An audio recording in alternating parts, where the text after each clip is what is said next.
My favorite part of the GNX tour concert in Hershey, Pennsylvania on Monday, June 16th, 2025 wasn't even a bit of music. It was one single moment, a unique moment, an improvised moment in a very choreographed concert. It was during the song Peekaboo, right after the bing bok boom bit, where in the middle of his performance, Kendrick Lamar says distinctly and clearly into the microphone, "Watch your step." He's talking to his backup dancers because it had been raining the entire day and was raining at that time. So while he was performing AZ Chike's verse, "Broke business, I could not be your man. Never got his ass whipped till he opened up that can. Damn, alley-oop me bent, I slam my jam." Instead of that, he says, "Broke business, I could not be your man. Watch your step. Damn, alley-oop me bands, I'm a slam my jam." And I love it for two reasons. One, it's evidence of live music.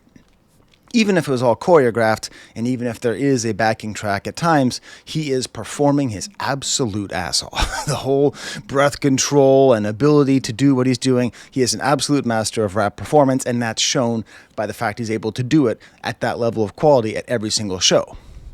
And the other reason is that it's evident. I mean, the whole show is created, at least Kendrick Lamar's part, to show that Kendrick Lamar is the man, or even better, a man, a real man, and not in the sense of some kind of performative masculinity, but just in terms of being a great person with power and responsibility. And you're supposed to look up to him and think how amazing he is with all the imagery and iconography and music, and you're just in awe of him. But this little moment, "Watch your step," shows what it really takes to be a man, taking care of other people, looking out for the dancers, even though, he didn't slip. I've watched the video like 20 times. He never slips. He just recognizes. He has such control over the stage and of what's going on, and he has such care for the people around him, and he's thinking about the inclement weather that while he's trying to deliver someone else's words, while he's trying to do this whole concert, in the middle of the whole thing, and the whole thing's going on, he has the presence of mind to simply say, "Watch your step."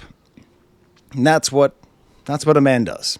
Not a superstar, not a rapper, not a savior. It's more than hip hop. It's being a mensch. And that's what it is. And of course, I say being a man. I told the story to my daughter. I said that's what it is to be a woman as well, or be an NB adult, right? Whatever it is, that's what it is to be an adult, to have power, to have responsibility. It's not just to sit up there while everyone says, "You're the best, you're the best." It's to know, hey, watch your step.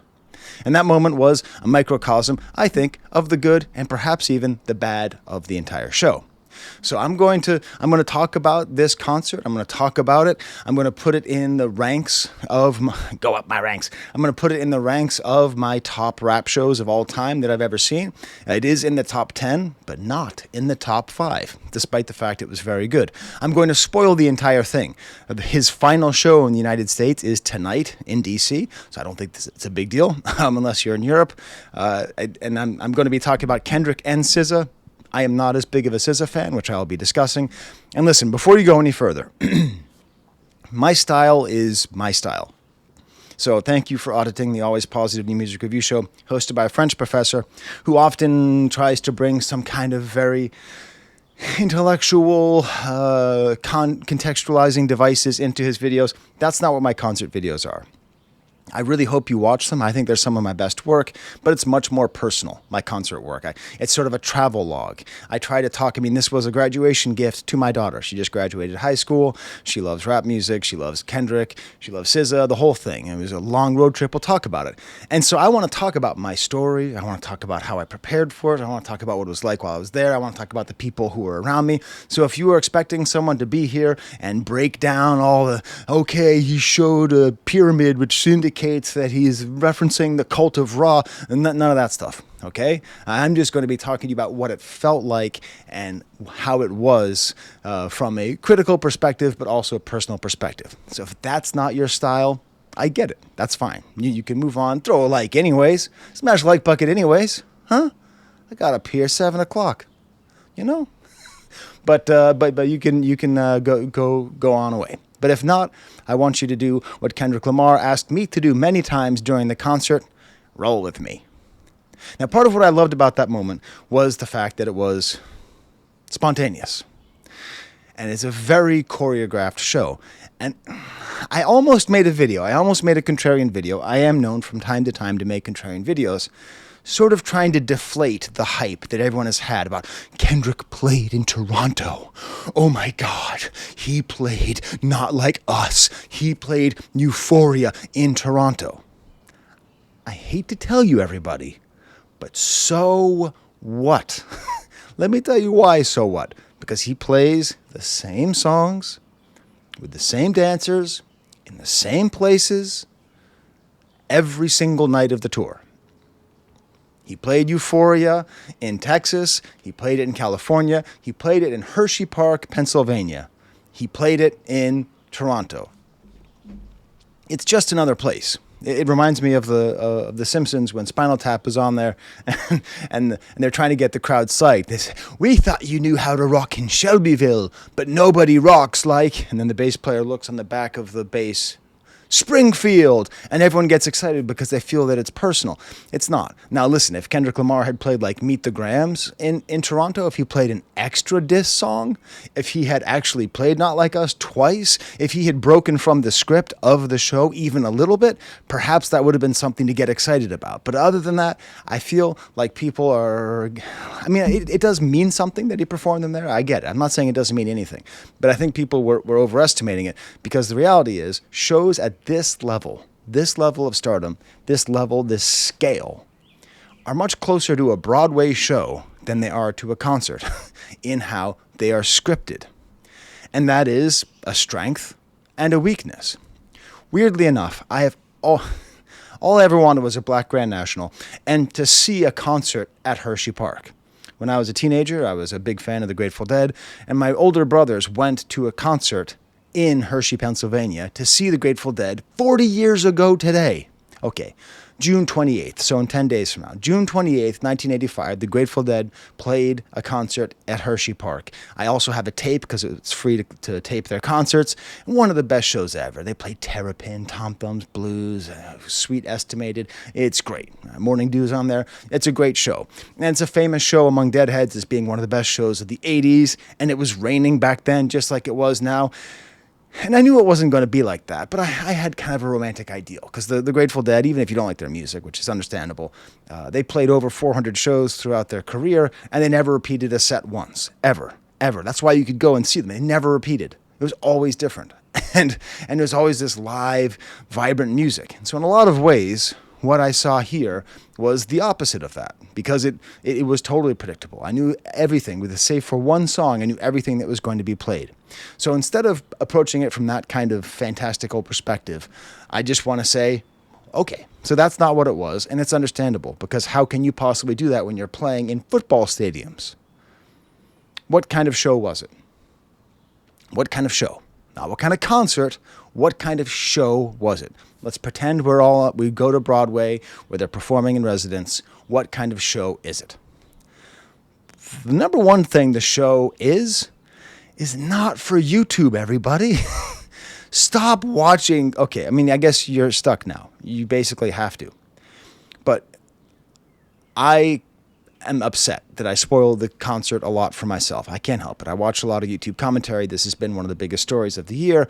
So I've watched a couple shows, and even the highest quality recording, with the highest quality sound, cannot replicate the feeling of watching this concert. Seriously, it's like I don't know, watching Star Wars for the first time on an airplane. You know, it's like you can do it, I guess. But if you really want to watch Star Wars for the first time, you need to at least have a big screen. You need to have some kind of level of immersion. It is an absolutely immersive show. It is totally beautiful. It's amazingly well made. The way they use these gigantic screens is dynamic and interesting. Sometimes it has a frame around it just to show them. Sometimes it has movies. Sometimes my favorite bit is where it just uses all three screens just to film what's actually happening in real time. It makes it have this huge monumental feel. Of course, there's a lot of pyrotechnics, and there's like this cool pyrotechnic that makes like this smoke ring. It's very cool, very interesting to see, because the show starts in the day, and the dancers are impeccable. I'm just very happy that there's dancers who are employed. We'll talk more about the dancers. It just blows you away. It is just human greatness on stage, and realistically, the more I came to watch it, the more I understood. It is also just a very powerfully clear, poetic, dramatic illustration of black excellence, and specifically for men and women alike. There's something about the show, there's this feeling that you have that it seems to be that that's the thesis of the show. It's called Grand National Tour. My prediction is that it was actually supposed to be called Black Grand National Tour, but they they changed it to not alienate people so they could sell more tickets, and so that Tucker Carlson didn't get on their ass. I don't know, but that's what I think the tour should be called. And as I spoiled the show for myself, it just reminds me, hey, let's go down memory lane with old Professor Sky as I talk about the way things used to be and why things are different. And it didn't used to be you could spoil a concert. In my day, you couldn't find out what songs were being played. You just had to go. And can we talk about buying tickets now? Okay, I'm just gonna, just 1 second, okay? Just 1 second, you know? I mean, this is my ticket right here, right? Very cool, you know? $316 is the face price. This dynamic pricing thing, it's a crock. Making sure my credit card's not on there. It's not, you creeps. It's a, what the hell? You know, the only reason that I didn't go see this in Toronto, because Toronto is like an hour closer to me, is because this $300 got me on the floor. $300 at the Rogers Centre barely got me in the bleachers. I mean, it was crazy how expensive it was. Can we just go back to scalpers? Can we let the poor middlemen get a cut? Do we have to allow the algorithm to determine the price? Oh my God. But still, I wanted to go to Hershey Park because of the Grateful Dead show, because I thought it was really cool to see like the best live band in the world, or have my brother see the best live band in the world, and then 40 years later see the best rapper alive play at the same time. You know, I thought was that some kind of bug? I thought that was really cool. So there I am. Before I even go, I spoil it even more for myself. And now this is a question. You tell me in the comments, what do you think? Is it a good idea or a bad idea to prepare to watch a show by reading the set list ahead of time? I did that. And I made a playlist for myself on Tidal. And there's 3 reasons I did it. The one reason not to do it is it spoils the fun. Okay, number 1 reason is we had a road trip up ahead of us. 4.5 hours from Rochester, New York to Hershey Park, Pennsylvania. Why not listen to some of the 3.5 hours of the concert as we drive down? The second reason is I don't know SZA that well. I mean, I've reviewed a couple of her albums. I've listened to her songs, I don't know, maybe 10 times or something, you know, but she's never been a part of my rotation. So it's nice to kind of know what to listen to. And then the third reason, this is super important. This is going to be that personal aspect I'm talking about. Hey, I'm 47 years old. You got to learn how to be an old man at a concert. You can't just go in there thinking you're 22 anymore. You got to know when to take breaks, when to have a little seat and pretend like you're answering an important text from your wife. You need to know like when to take a seat, when to relax, and if necessary, when to leave early. The reality of the show for me, you know, is that I had to be the dad of the year to make this happen. All right? You got to roll with me on this one, but these are the details. The show's on Monday. I leave it Sunday night at 10 o'clock after the babies are in bed. Okay? Leave at 10 o'clock. Arrive in Mansfield, Pennsylvania, 2 hours away at midnight. Mansfield, Pennsylvania has the best Sheetz gas station in the world. Props to Mansfield, Pennsylvania. Beautiful place to stop. We then wake up the next day, Monday, drive 2 hours and 45 minutes to Hershey, spend the entire day at the park, then see the show, then drive back to the hotel in Mansfield, then get up on Tuesday at 6 a.m. to get back to Rochester, New York by 9 a.m., where my daughter is going to get dressed up in her cap and gown and go back to her elementary school and walk through the hallways to show the kids what's possible. Okay? Telling you, dad of the year. So that's my whole thing. So I got all these things going on. I have to plan all these things. When do we have to leave? When do we have to go? How are we going to do all these things? The number one thing is I had to park in the perfect spot because the parking lot in Hershey, Pennsylvania, it's very famously bad. I looked it up on Reddit. Not helpful. The advice is not very helpful. So I don't know. I hopefully parked in the correct place. We arrived at 2 p.m. on Monday. 5 hours before the show. I thought, hey, let's go to the amusement park. Bad news, everybody. I don't care about roller coasters anymore. I don't know what happened. I used to love roller coasters. This time I saw them, I was like, I don't want to do that. I don't know what happened. I got old. So we're like, okay, maybe we'll go to the amusement park, but we can at least go to the merch tent. So the merch tent was set up outside. We were there for an hour. Would you like a show and tell from the merch tent? Why not? There's the poster back there. My daughter bought the t-shirt. I like this imagery, this kind of Los Angeles, Chicano-inspired graffiti / customizing car art / t-shirt art / airbrush art. It's actually more airbrush than it is graffiti. I like that throwback style. I think it's interesting. I like the colors. They also made bumper stickers, and I already put one of these on my car. Okay, hurt in a car, call Kendrick. Whacked out mural, call Kendrick Lamar, and Grand National TV Repair. Did you know there's going to be a giveaway? There is. You tell me in the comments, okay? In the comments. You write in the comments, AVAA. So first of all, like the video. In order to win the giveaway, you got to like the video, you got to smash the like bucket, you got to subscribe, and you got to type in AVAA in the comments and just quote your favorite funny Kendrick Lamar line, okay?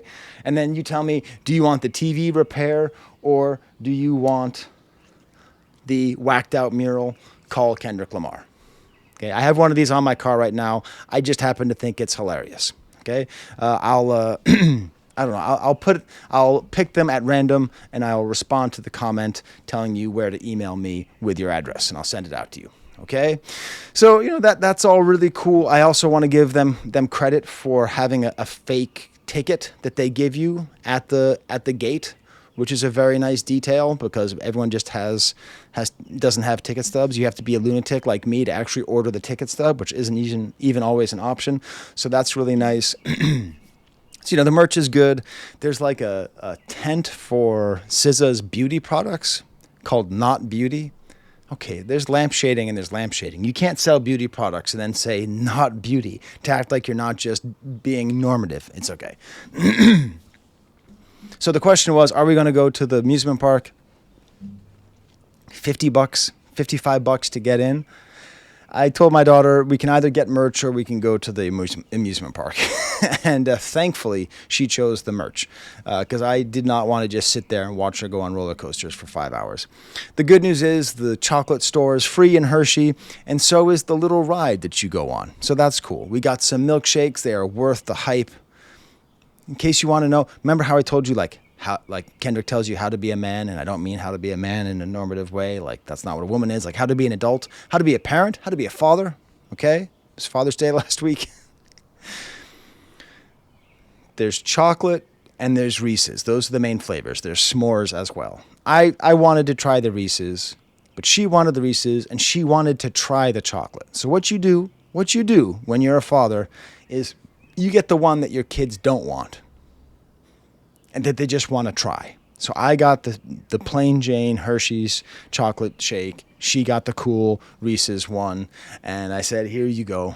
And she's like, oh, Dad, are you just ordering that for me? I was like, no, I was lying. That's what I was doing. So there you go. They were both quite nice. We went on the chocolate experience. We both got sick. I don't know what's going on. Don't eat the free chocolate at Hershey's. That's all I can say. Then we had to eat. I ordered a Parmesan meatball sub from the candy store at Hershey's. Don't order that either. We were in rough shape, everybody. We were in really rough shape. It was, we had to go back to the car, change our shoes and socks because it was raining. We felt like we were in a produce aisle the entire day because it was never raining. It was just misting raining the whole time. And we go back and take a micro nap before the concert. All right. So there you go. So we go up to the concert. Hershey's interesting because it's an old school thing. Part of the reason why I want to go to Hershey as well, not just to go to the chocolate factory and to a world of imagination, is because it's not a football stadium. So I'm interested, right? It's kind of it's not small, but it's smaller than a hockey stadium. It's smaller than the Fleet Center in Boston or whatever it's called now, Bank Garden of Toronto, whatever it's called, right? It's smaller than most of the venues. I think it's the smallest venue on the entire American GNX tour. So it's really cool to get the cheapest tickets in the smallest place. It's also not particularly well run. We waited in this line for 15 minutes, and then we got to the end of the line, they're like, yeah, this is not the line. And we had to go to some other place. We finally got in. I'd forgotten that I got good seats because I thought that I got this, because I almost pulled the trigger on the Toronto shows. So I thought that we were like up in the top rafters. I'm really psyched. We're right there on the floor. We run into to my friend Matt, who I've talked a lot about on the show. He's the one who organized the Beato and Fantano talk that I emceed. He was there at the Playboi Carti concert, one of the most popular videos. He was the other dad there. We're like friends, but also like he's like a music professor, so like we have a lot of things in common. This was the fourth, no, one, two. Yeah, this is the fourth time that they saw Kendrick Lamar, so that's pretty cool. So father and son, the fourth time they saw Damn, they saw Mr. Morale and the Big Steppers. Okay, third time, and then they saw this. So that's really cool, right? And they're able to say that this was the best musically, although not the best sort of whole experience with the audience. And that's where we get kind of mixed in with this question of, is it a good thing that it was with SZA, or would it have been better if it was just a Kendrick show? I'll talk more about that as we go. I apologize for the dog in the background. He's upset about something. So I'm going to take you through like what the feeling of the show was. I'm going to introduce you to the cast of characters, the dramatis personae, the different people who I see and how they help me with my view of the show. Now, the main thing, and this is what Matt said to me, and I agree with him, that the fact that it was a split show between a rapper and R&B singer, it's like, it made it kind of weird. What I think I would have preferred, you know, like my dream when I heard about this show was, oh, okay, cool. So then, I don't know, Schoolboy Q or Absol or Doechii is going to come on and do an opening set for 30 minutes. That's going to be awesome. And then an hour of SZA, and then an hour of Kendrick, and then 20 minutes of encore where they go together. That's that, right? That made sense to me. That would have been a traditional show. This was not that. This was totally mixed in together. So there'd be a few songs from Kendrick, a couple songs together, a few songs from SZA, a few songs from Kendrick, and it made this whole thing like a 3.5 hour, 53 song experience that was very cool and very immersive. But it's also strange because, I mean, a lot of people were there mainly for Kendrick, and a lot of people were there mainly for SZA. That doesn't mean that there wasn't mutual appreciation, because there was. That's the thing. That's what made it so weird. You know, it wasn't like a Justin Bieber and Metallica concert. Like, they went together, but it had this weird effect of like whenever Kendrick Lamar was on, me and, I don't know, 10 people around me were jumping up and down and screaming all the lyrics at the stage and doing all those things. And then there were like 10 people around me who were just, you know, like, this is nice. I think I know this song. This is nice. And then SZA comes up, and those same 10 people are screaming all the lyrics at SZA and freaking out. And I'm sitting there thinking, this is nice. This is nice. It had this really weird feeling where, especially if you watch the videos, you get the sensation that the crowds weren't that excited. They really were. It's just the way that it was mixed up together. Seriously, I've never felt anything like that before. And it was great, but it was a little bit strange. I will also say that as far as like concert makeups go, I have never seen a more evenly distributed mixture of men and women at a concert. I've been to, I don't know, probably 100 concerts at this point. Never have I seen this evenly distributed. Never in my life have I ever seen such a racially mixed audience either. I mean, usually rap shows, it's just a question of numbers, right? Just there happen to be a lot more white people in America, right? And it's just not a question of preference or whatever. So usually, you know, rap shows are just incredibly white, right? That wasn't how it felt here. And the best thing about it was like there's just a lot of groups of people who were racially diverse and together. You know, it was like this weird sort of kumbaya moment, like as we're sitting here in the middle of this increasingly fascistic hellscape of what America's turning itself into. We had this moment where like it just felt like everybody was united by their love of Kendrick and SZA. It was gorgeous. So let's start off. There was an opening act. I didn't expect that. There was a DJ Mustard performance. Now, I was excited about this. In the beginning, it was oddly meat and potatoes. Is he a DJ or a wedding DJ? That was my initial question. He's playing like Party Up by DMX, right into Back That Ass Up by Juvenile, which is cool, but like that's pretty basic stuff. Playing Get Low, to the windows, to the walls, and he's getting people psyched up, and I understand that's the function, but it's like, am I here to see like a DJ getting us psyched up? Is this like a fluffer, or are we going to actually have a performance by DJ Mustard? Where's the LA stuff at? Eventually, he starts performing his own songs, and that's where things get much better, and that's where we have our introduction to the first of our dramatis personae, super psyched frat boy gay lovers. I don't know if they were gay lovers. I could not tell. My daughter and I spent the entire concert kind of wondering. They were like the comedian Chad Goes Deep. They were that style of like total stoke, right? They were so, I hope they weren't on drugs. They probably were. But they were just in each other's arms at all times and just like all over each other. And their energy was like full on, just like frat boy party. But they were so handsy with each other. I was like, this is really sweet. This is awesome that they're not afraid, that this is such an accepting environment. The whole time, I don't know, my daughter and I, we kind of went back and forth on this.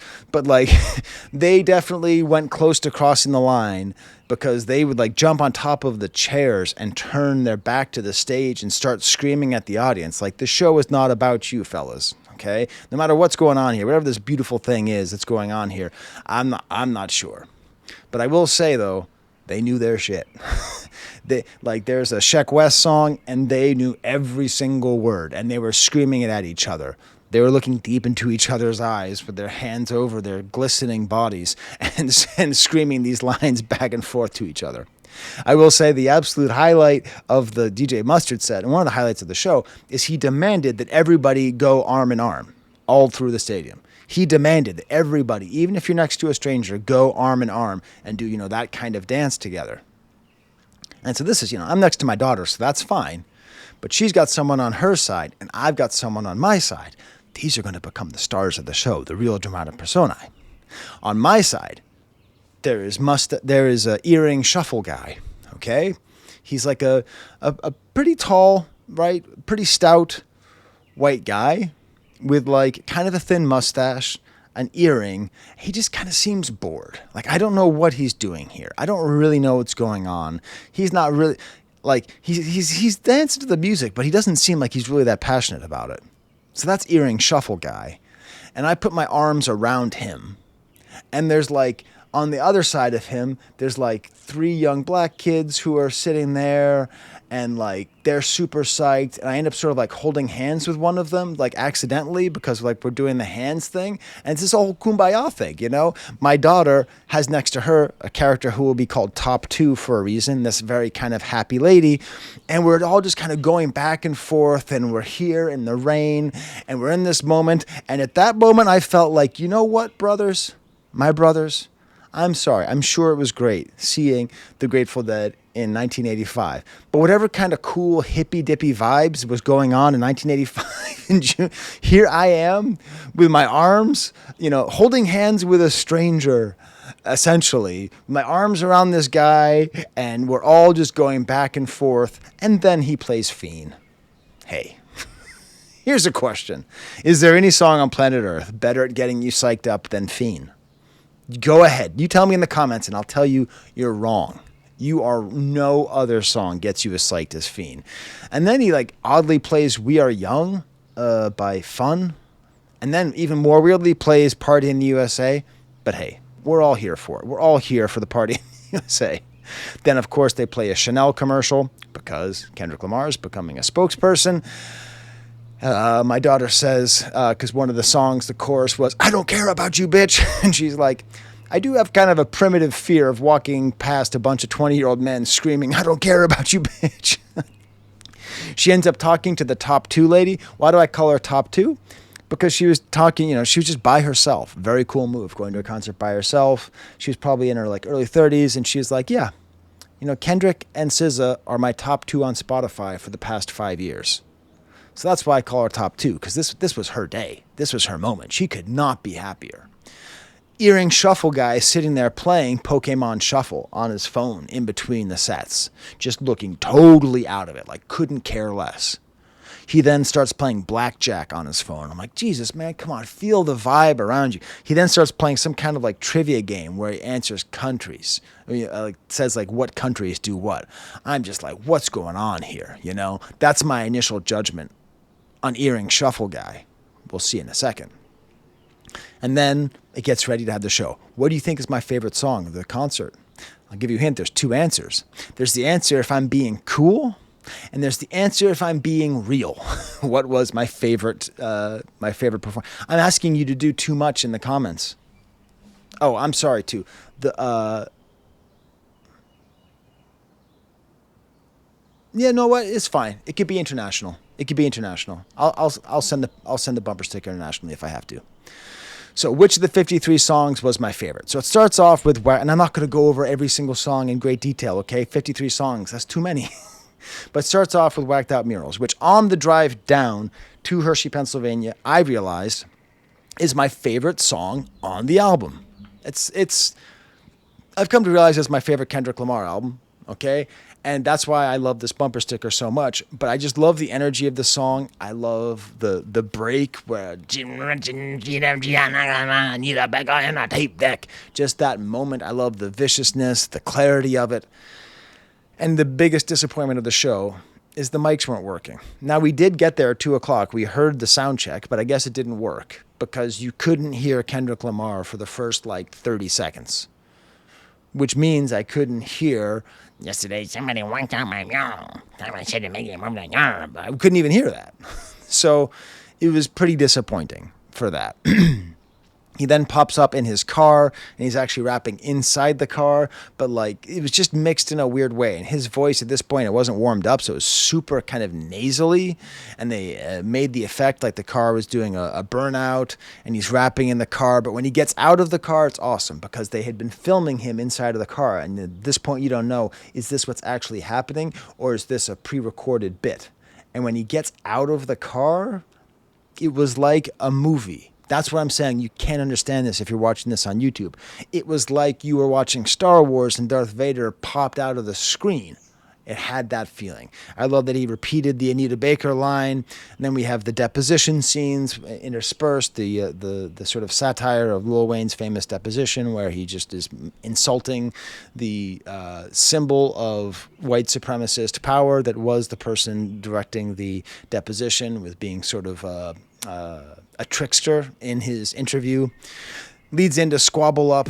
Beautiful imagery of petrified dancers behind him, like petrified, like almost like sculptures of the unified gang members who he's been showing off here. The dancers there, and just, oh my God. Bunk skunk. That's what I want. I want to be in a place with 40,000 people screaming bunk skunk, and I did. And that's the thing that cannot be imitated. That's what made it worth all the effort.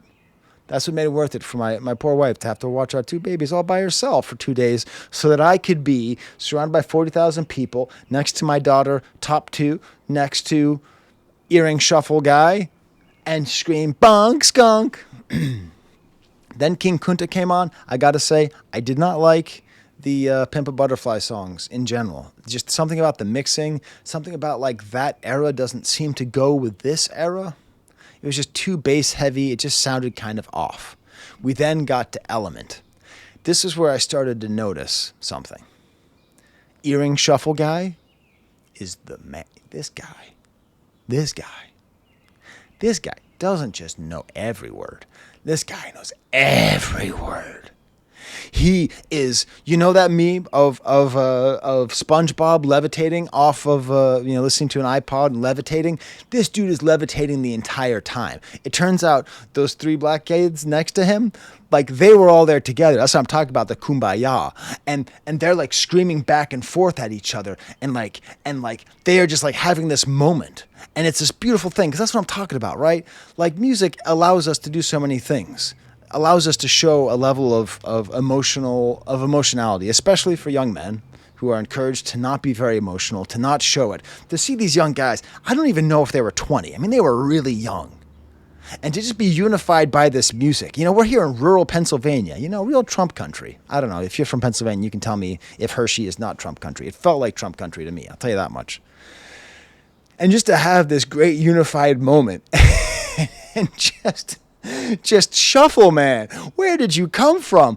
I thought you won these tickets for free. I thought that you had a friend who gave you the ticket and you decided to go. No, you are the biggest Kendrick stan I've ever seen. You are the K-bottest of K-bots. He was so locked in. He made my show so much better. That's what I love. I love it so much. And him and his friends dancing back and forth. I had no idea they were together. They looked like they were from different universes, right? But yet they were together, unified by hip hop. It is beautiful. It is a beautiful moment. And then we get to TV off. And I'm super excited because I'm basic, okay? I'm basic. I'm there to see a couple things. Bunk skunk. Already got there, and I'm there to scream mustard. I want to scream mustard. So it builds up, and right before it gets to the mustard part, he stops. Oh my God. Is he going to stop for real, or is he going to come back to this? I'm actually not sure at this point. I took a film class once that talked about the art of Billy Wilder and his screenwriter Lee Brackett. And they would often talk about the way they would create something called a UFF. An unfinished fuck. That's where you have, this is back in the 50s and 60s, right? Where you have romantic characters kiss and then be interrupted and have the entire movie go where you're wondering, are they going to actually get together, you know, and pound it, right? That's the question. That's what's implied in movies like Some Like It Hot or, actually that's the worst example. The Apartment, whatever kind of movies are that whatever kind of romantic comedies, that's the style that he would do. Lee Brackett would go on to co-write Empire Strikes Back. Han and Leia kissed in the Falcon. They're interrupted by C-3PO, and the whole time you're kind of wondering, is this going to happen? So this is the UFF of mustard, and it creates that tension. And then we had the deposition with SZA where she's smoking. I hope she's not sponsored by Philip Morris. At this point, I assume she probably is. And then we hear 30 for 30. Oh, it's beautiful. She's on top of the car. And this was where I understood why exactly was SZA on here despite the fact that they're friends and all that. She is a star. She is an absolute pop megastar. She has whatever that energy is. I have not seen Beyonce in concert, but I'm positive.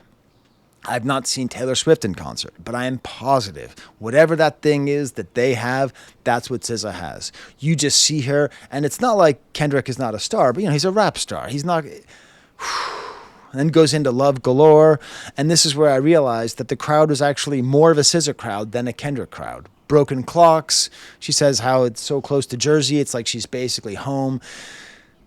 Everybody's just singing. Everybody's just so happy and just going.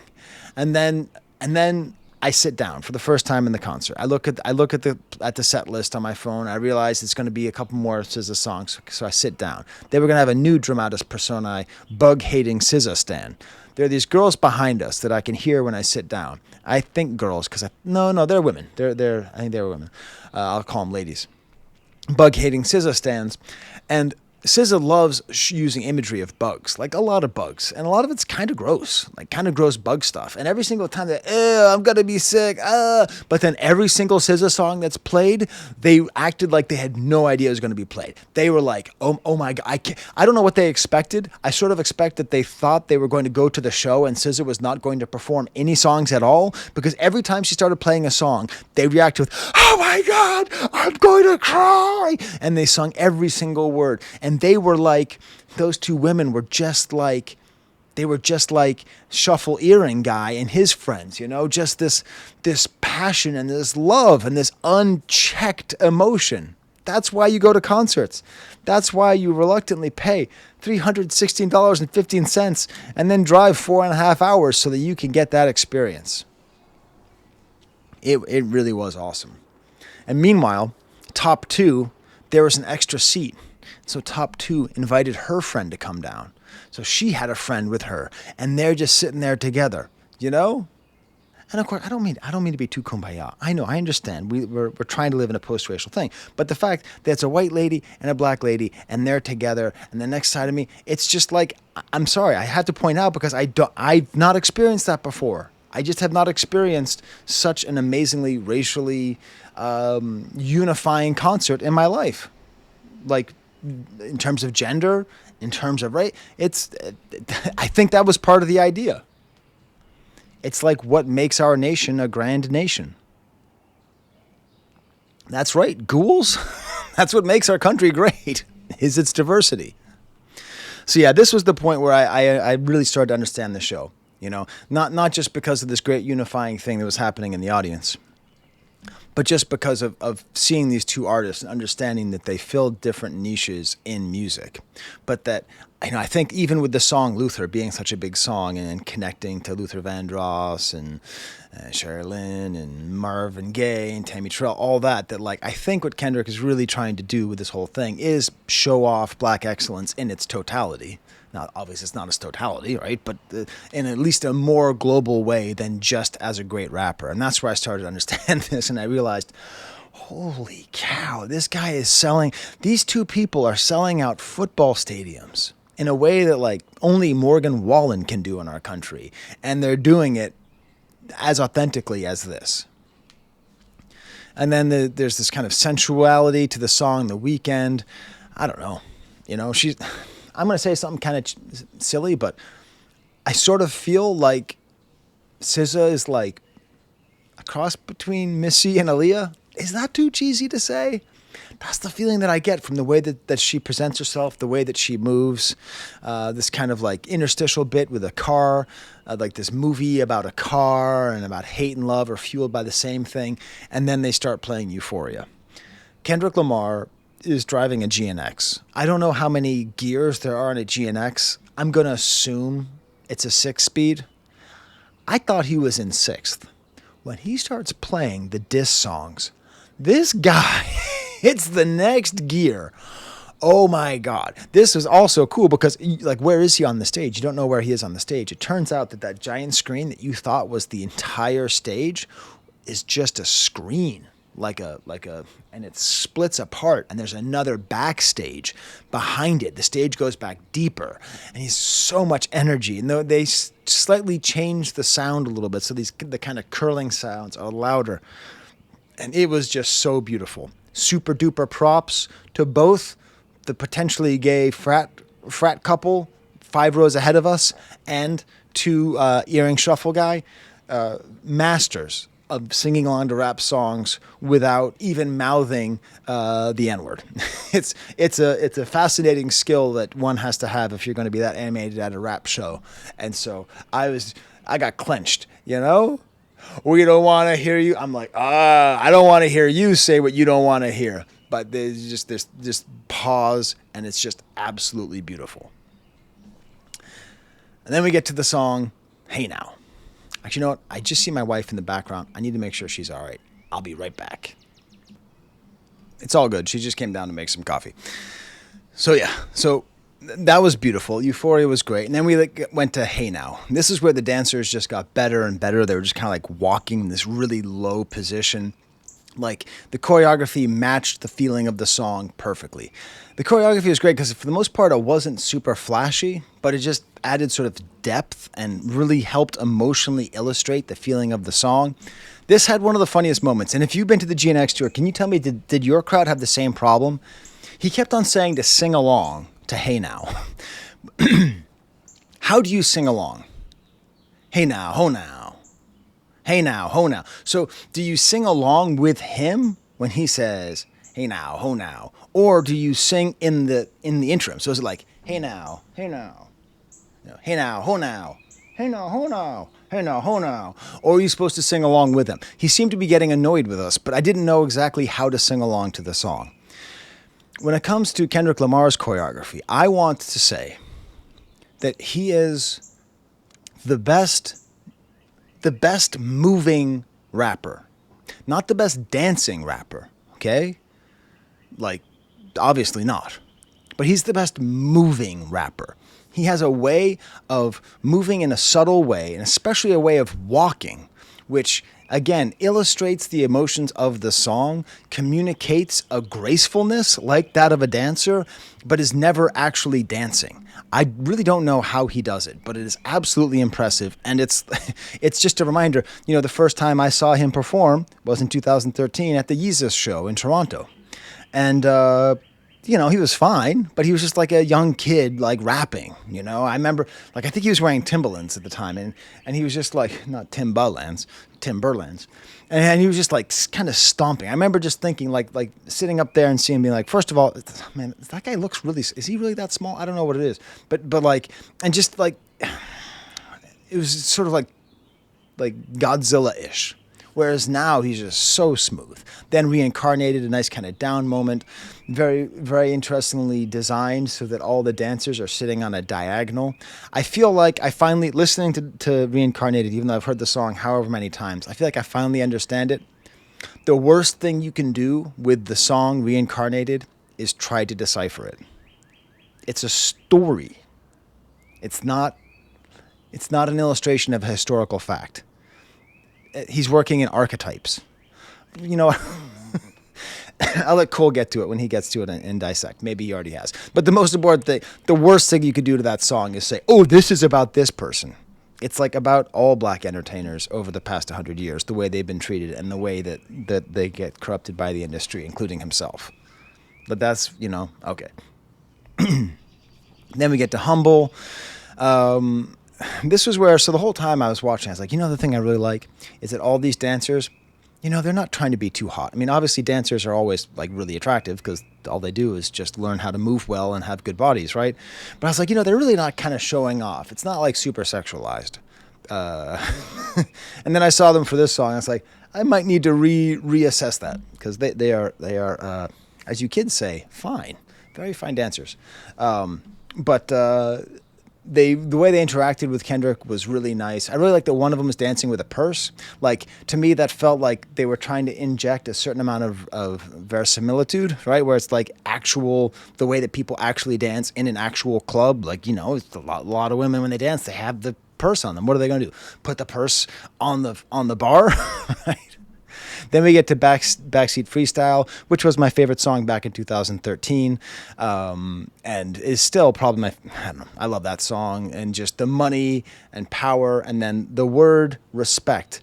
So like respect was just kept on, or respect, just kept on. So it seems as though they were trying to say you can either have money, power, or respect.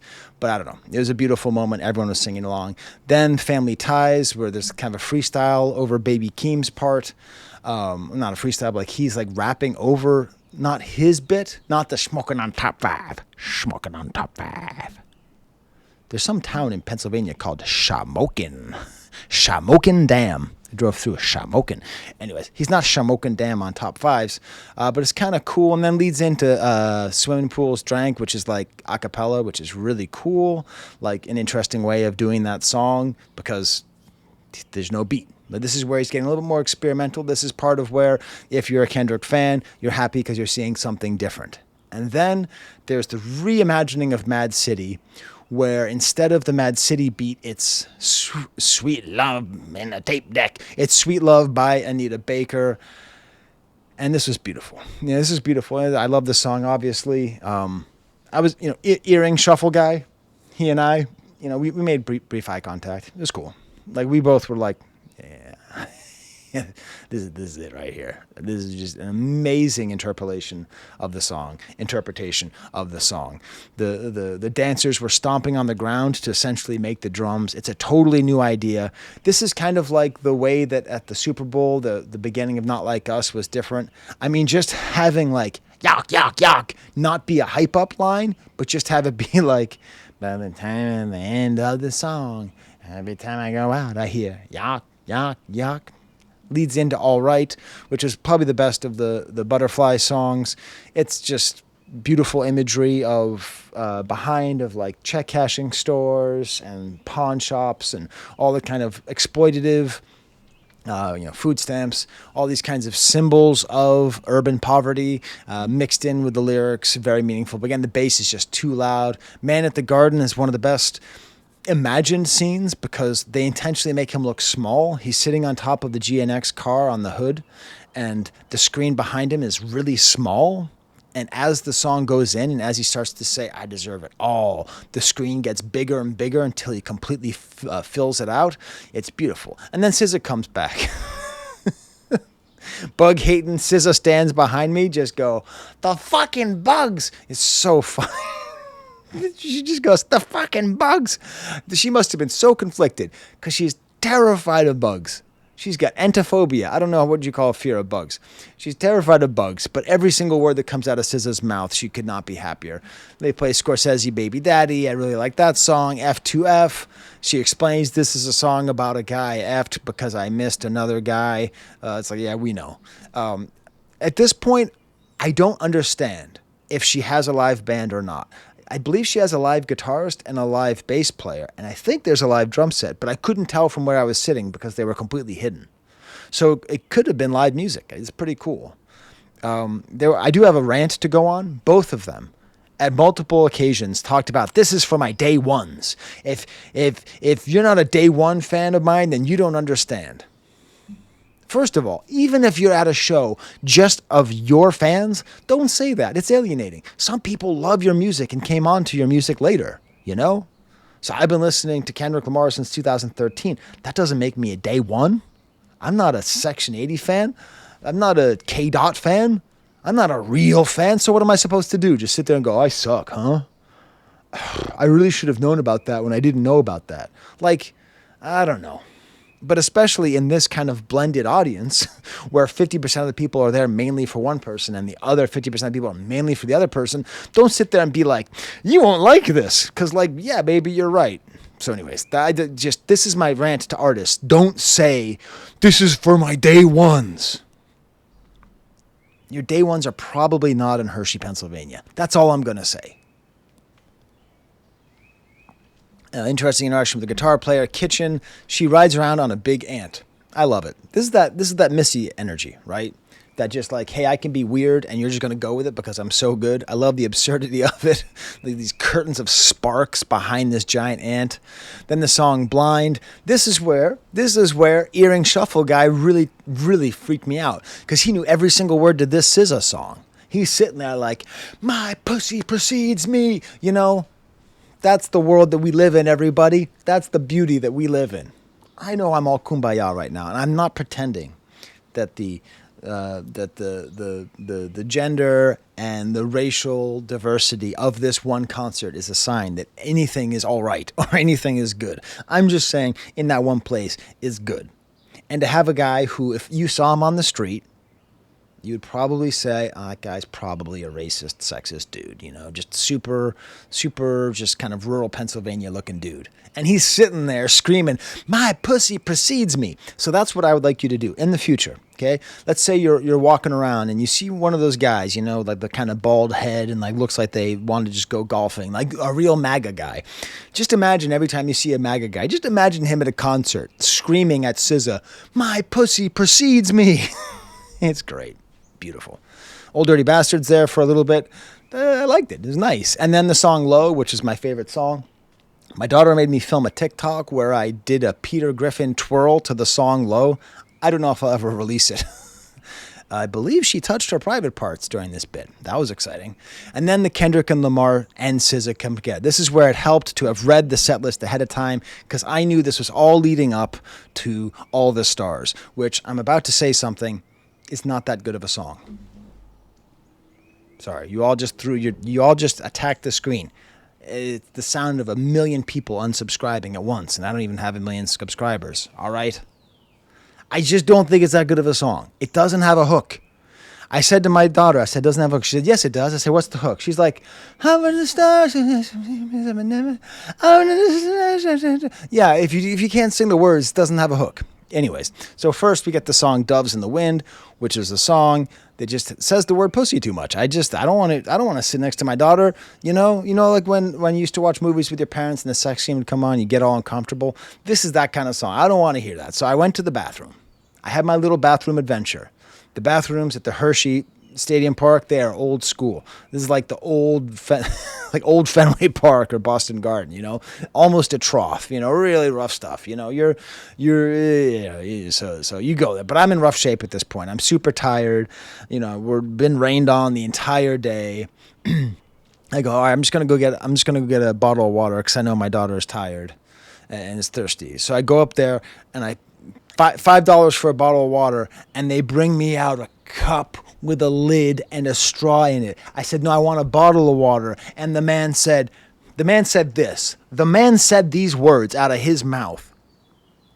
The man said this: Kendrick and SZA don't want people throwing water bottles on the stage, so we just poured the Aquafina into this cup.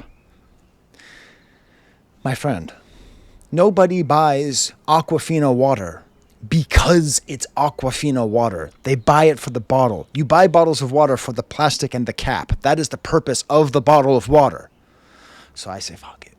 I'm just going to go buy a soda, which is fine. I have my tradition. I always buy Sprite or Sierra Mist at every concert I go to. So there I go. And it's a much larger thing, and it's sweet. And the guy, I think he forgot to charge me. I don't remember, but I think he forgot to charge me. So I think I even got it for free. So I was psyched. So I'm sitting there, and I hear all the stars. I'm like, man, this song's whack. Who cares? And I'm just sipping on my Sprite. I'm happy. I'm recharged, right? I'm like Popeye. I just popped the spinach. I'm going to finish up this fucking show. Let's go, earring shuffle guy. Let's get our pussies in line.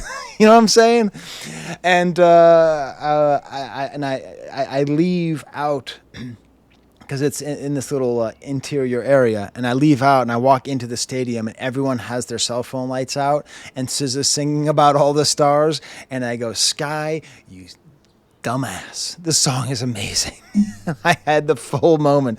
It was like this moment of refreshment, and I'm doing a Sierra Mist commercial. This moment of refreshment and joy and togetherness, and the graduation with my daughter, and this long life that we've had together, and this music and this channel, and knowing that like all these great things are happening, and how thankful I am to just be on planet Earth and be healthy and be here. And I walk out, and there's 40,000 lights just shining out as these two amazing artists who have overcome so much adversity in their lives, generationally and personally, and just to be all here sharing this with us, it was the best.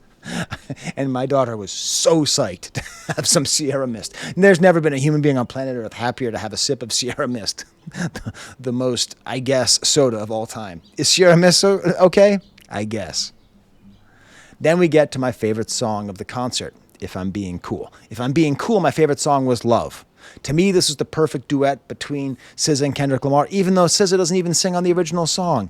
It's such a beautiful song. Oh my God, the duet.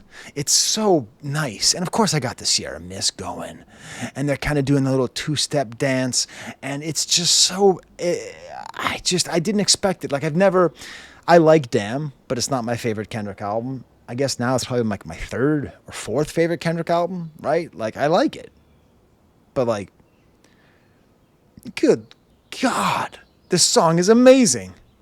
I didn't know. I didn't know how good the song was. Then we get to a Kendrick Lamar bit, and then we get to Dodger Blue. Props to my friend Matt, who said this was his favorite song, If He's Being Cool. We both admitted that our favorite song was a little bit basic. We'll get to that later. But If He's Being Cool, that's his favorite song. And that's how you know my friend Matt is cool. All right? I know. People are cool by their actions, not by the things that they like. But if you listen to GNX and your favorite song is Dodger Blue, that's a cool answer, you know? Man, Dodger Blue is great. And they have these gigantic prop dice that are like the size of a truck. And the dancers are like drumming on this. They're like underneath the stage, and they're like drumming on the stage just like from their shoulders up. It's a beautiful image. And just, what a great song. It was, I think Dodger Blue was the best example of a song presented thematically, spiritually, in a live way that encapsulated everything that I love about the song. Then we get to Peekaboo with this great large eyeball that just keeps on popping and kind of scaring you. And this was the part that has the Watch Your Step, which I began this video with 11 hours ago. What I love is I was talking to Matt about this, and he's like, yeah, I love that moment too. because we're a couple of dads. And so we're watching this show, and the whole time we're clenched because we see all of these dancers. And I know that they're all professional dancers and they're trained in movement, but everybody who's on stage is younger than us. And we're watching them. We're just saying, oh, watch out. It's rainy. Oh, careful. It's slippery. Don't slip. Be careful. It's very nerve-wracking. And then plus all the pyrotechnics. We're old enough to remember the time where 100 people died in a pyrotechnic accident in 2003 to watch Great White. Once bitten, twice shy. 100 people died. Concert in Providence. So we are both sitting there worried about pyrotechnics and rain. And this was just a nice moment to know that Kendrick Lamar himself is a dad. That's how you know. Watch your step. Great. It's great. I love the way the camera was following him around during the entire show too. The way the dancers were going behind him. And then we get to like that. It's so good. The beat's so good. The beat demands to be heard live. And my favorite thing is that Kendrick Lamar uses the word bum. And the word bum came up in 3 letters across the screen every time he said bum. And I love it because that's the perfect insult to call somebody. Bum.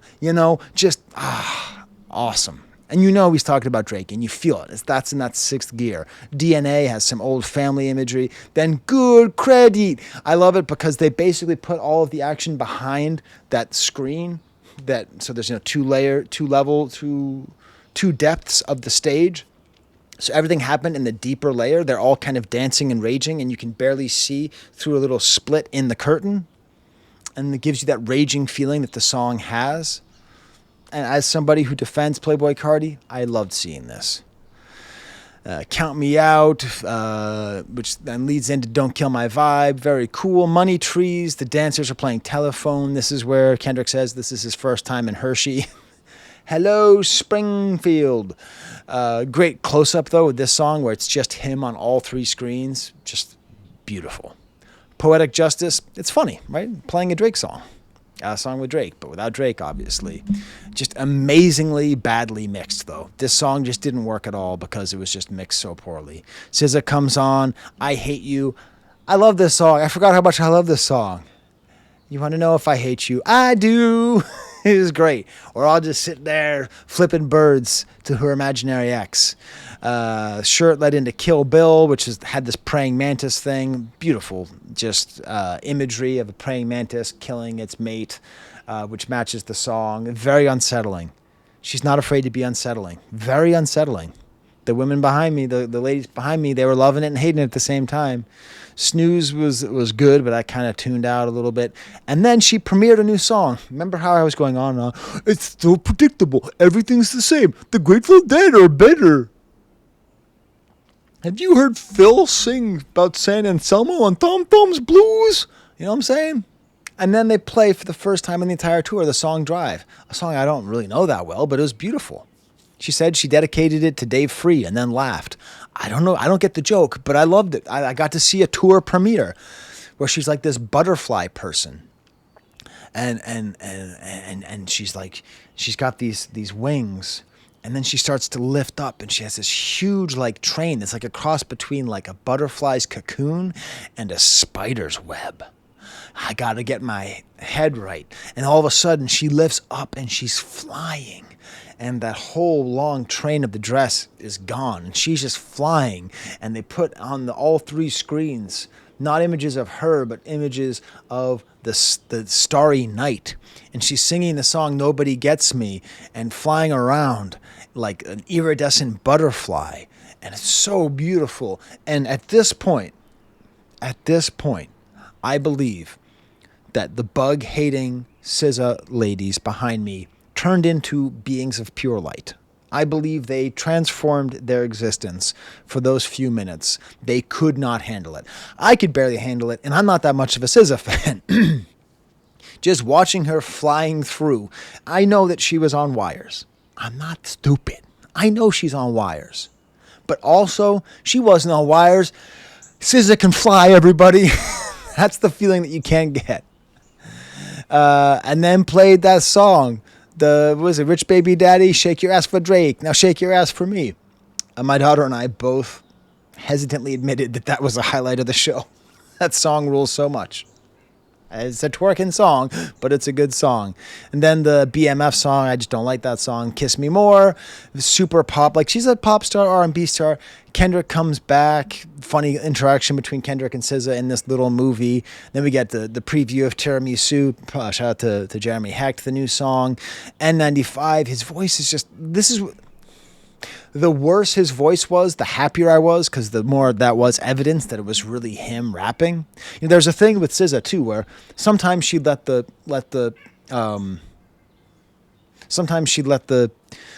backing track do the singing for her. And I was always kind of like, oh, I guess she can't really sing it. But then inevitably, whenever she would let the backing track do something for her, like, she would end the song by just going on an incredible singing run. So, like, there's a great mixture of relying on the backing track and not. And I really loved with Kendrick, just whenever you'd hear his voice being small, because you know you're there. And then what happens, everybody? Bam, bam, bam, bam, bam, bam, bam, bam. The unfinished F gets finished. Mustard comes out, and everybody, I turned into a being of pure light because I got to scream mustard with 40,000 people. I am a complicated man who has a very good degree and a great job and a keen intellect, and I have 4 kids and blah, blah, blah, blah, blah, blah, blah, blah, blah, blah. Who cares? I got to scream mustard as loud as I possibly could. I got some birds screaming mustard. As loud as I could twice. A true concert highlight of my, life. And then we get to Not Like Us. Everybody, in hip-hop parlance, I am going to keep it real. I am going to keep it a buck. I'm going to keep it 100. I'm going to be 10 toes down. I am not going to cap. Not Like Us was my favorite song that was performed at the concert. I don't want it to be. I want to be cool. I want to say it was love, just like Matt wants to say it was Dodger Blue. But everybody, take your hats off, because it's no capping time. We cannot cap. It is impossible. I shall not front. Not Like Us is the most important song of the fucking decade.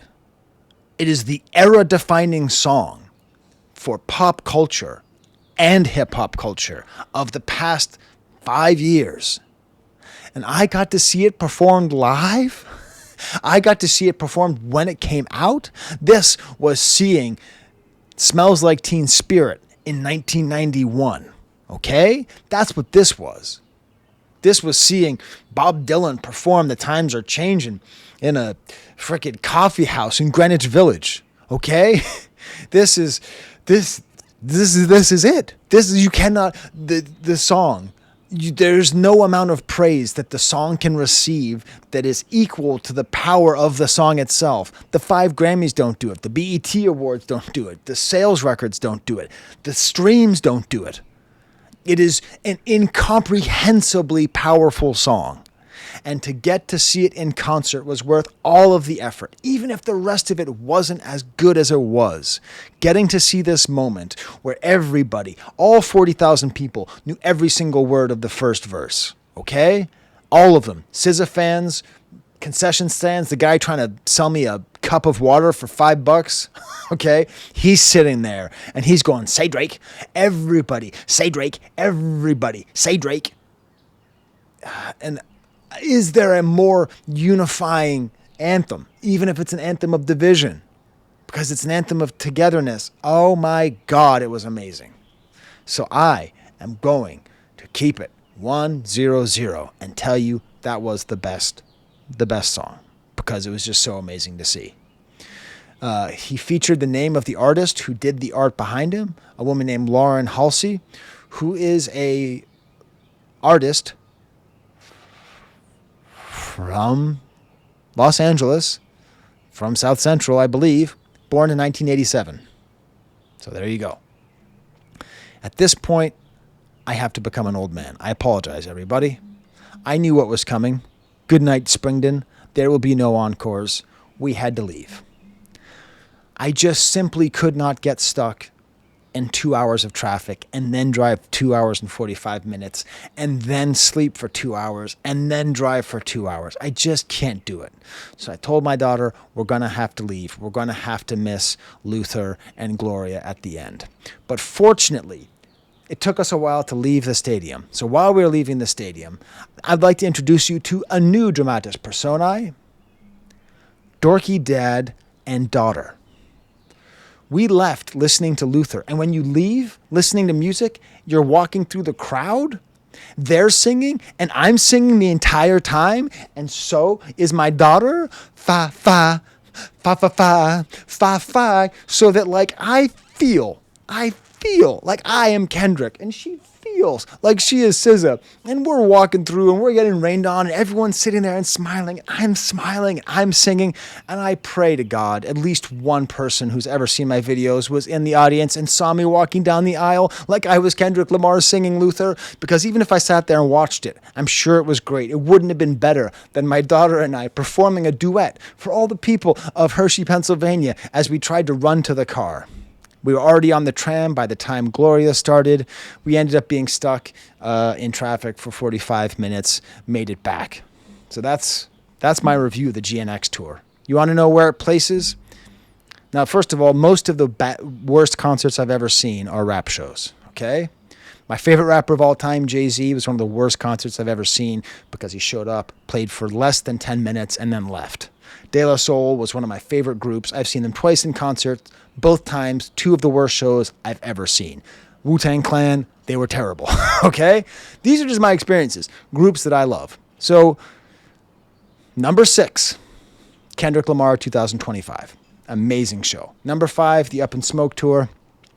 Seeing Eminem at his peak and a reconstituted NWA, like seeing MC Ren and Dr. Dre and Ice Cube together with Snoop Dogg jumping in, replacing Eazy-E. I'm sorry, everybody. It's choreographed, it's silly, but it was amazing.